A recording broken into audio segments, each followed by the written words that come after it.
Hello guys, welcome to Soni online classes. आज इस video के थ्रू मैं डिस्कस करने वाली हूँ मुस्लिम विवाह। मुस्लिम विवाह क्या होता है, कैसे होता है, उसमें मेहर जो ये शब्द है क्या है, कितने प्रकार के मुस्लिम विवाह पाए जाते हैं, इद्दत क्या होता है, तलाकशुदा के लिए क्या नियम बनाए गए हैं, मुस्लिम विवाह विच्छेद अधिनियम 1939 के अनुसार क्या है, शरीयत अधिनियम 1937 क्या है। तो चलिए स्टार्ट करते हैं। मुस्लिम विवाह क्या है, यानी मुस्लिम में मैरिज कैसे की जाती है। मुस्लिम विवाह को निकाह भी कहा जाता है। यह विवाह एक सामाजिक समझौता है, उसे सामाजिक समझौता माना जाता है, जिसे तलाक के द्वारा समाप्त किया जा सकता है। किंतु भारत में आप देखोगे कि अन्य देशों की कंपैरिजन में मुस्लिम विवाह अधिक स्थायी पाया जाता है। अरब देशों में चले जाओ या फिर खाड़ी देशों में चले जाओ तो वहाँ वैवाहिक जीवन की जो अवधि है, जो समय बहुत कम होता है, वहाँ पे बहुत जल्दी ही तलाक हो जाता है।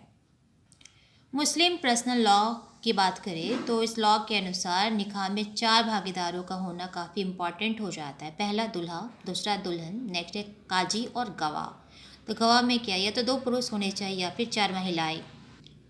गवाह इस सामाजिक समझौते के क्या होते हैं, साक्षी होते हैं और उनकी उपस्थिति अनिवार्य माना जाता है। भारत में निकाह की जो रस्म है वह हिंदू समाज की तरह ही दुल्हन के घर पर अदा की जाती है। तो विवाह की प्रक्रिया कैसे होती है, तो गाइस देखोगे कि दूल्हा और दुल्हन से व्यक्तिगत रूप से काजी जो होता है वो काजी द्वारा औपचारिक सहमति ली जाती है।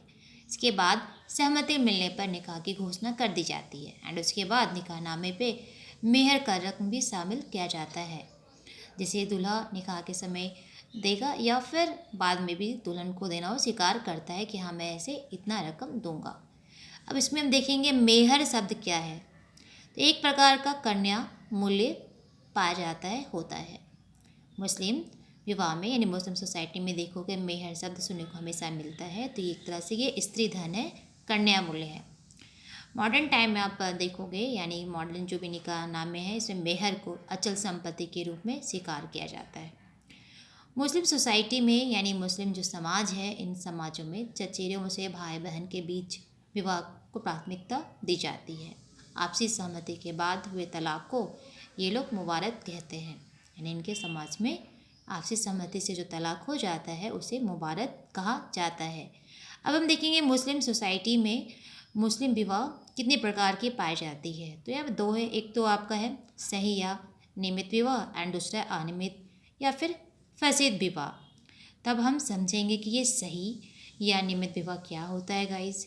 तो ये विवाह की एक प्रक्रिया है। तो विवाह की प्रक्रिया में आवश्यक सभी निर्देशों और काजी गवाहों की उपस्थिति में संपन्न जो विवाह होता है, जो संपन्न जो निकाह होता है, उसे हम नियमित विवाह यानी नियमित निकाह कहते हैं, यानी सही विवाह कहते हैं। दूसरा हमने इसमें देखा अनियमित विवाह या फैसिद विवाह क्या है। तो कुछ परिस्थितियों में जो निकाह होता है उसे हम अनियमित या फैसिद विवाह कहते हैं। जैसे एग्जाम्पल आप ले लो, यदि प्रस्ताव के समय अथवा इसी स्वीकृति के समय गवाह वहाँ पे प्रेजेंट नहीं हो, यानी अनुपस्थित हो, तो ये एक हो गया। एंड दूसरा पति पत्नी के धर्म में डिफरेंसेस हो, मान लीजिए आप कोई हिंदू है, कोई मुस्लिम है, या फिर दूसरे दूसरे धर्म के हैं, वो एक मुस्लिम और जो पार्टनर है वो दूसरे धर्म का है। एंड नेक्स्ट जो पॉइंट है, यानी किसी पुरुष का 5वां ही विवाह हो रहा हो। दूसरा है इद्दत की अवधि में किया गया विवाह। सो गाइस, ये इस तरह के सारे एग्जाम्पल्स अनियमित विवाह या फैसिद विवाह के हो गए। अब हम समझेंगे इद्दत क्या है। तो इद्दत उस अवधि को कहा जाता है, यानी उस पीरियड को कहा जाता है जिसमें तलाकशुदा जो स्त्री होती है, जो विधवा होती है, यानी विधवा स्त्री के बारे में यह प्रमाणित हो जाए कि वह प्रेग्नेंट नहीं है, उसे हम इद्दत कहते हैं। नेक्स्ट आप देखोगे तलाकशुदा के लिए समय जो रखा गया है, तो 3 महीने और विधवा के लिए 4 महीने 10 दिन निर्धारित किया गया है। नेक्स्ट हम देखेंगे मुस्लिम विवाह विच्छेद अधिनियम 1939 के अनुसार क्या क्या रूल्स रेगुलेशन बनाए गए हैं। तो गाइस, महिलाओं को तलाक से संबंधित कुछ विशेष अधिकार उन्हें प्रदान किया गया है। जैसे क्या क्या है, यदि किसी स्त्री का पति जो है वो 4 वर्षों से या फिर उससे भी लंबे समय से क्या है वो लापता है, मिसिंग है, गायब है, ठीक है, वो लापता है, तो एक रीजन हो गया तलाक देने का। दूसरा हो गया यदि पति 2 वर्षों से या फिर इससे अधिक समय से परिवार का भरण पोषण यानी मेंटेनेंस नहीं कर पा रहा हो। नेक्स्ट है यदि पति की मानसिक अवस्था प्रमाणित रूप से सही नहीं हो, यानी वो मेंटली डिस्टर्ब हो, मेंटली रिटार्डेड हो। ये सारे रीजन्स है। नेक्स्ट है, यदि पति 7 वर्षों से या फिर इससे अधिक समय से जेल में बंद हो। एंड नेक्स्ट है, यदि लड़की का विवाह निर्धारित उम्र सीमा से पहले हो गया हो और पति से संबंध नहीं रहा हो। नेक्स्ट है, यदि पति पत्नी के संपत्ति संबंधी अधिकारों में बाधा डालता हो या फिर संपत्ति को नष्ट करता हो या फिर उसे बेच रहा हो।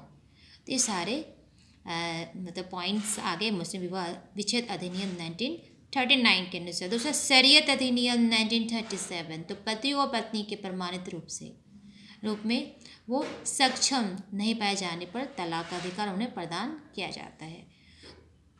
सो गाइज, आज हम मुस्लिम विवाह से रिलेटेड कुछ पॉइंट्स पे डिस्कस किए। मेहर, प्रकार, इद्दत, मुस्लिम विवाह विच्छेद अधिनियम 1939 के अनुसार, शरीयत अधिनियम 1937 के अनुसार। फिर मिलते हैं न्यू वीडियो में न्यू टॉपिक के साथ। जय हिंद।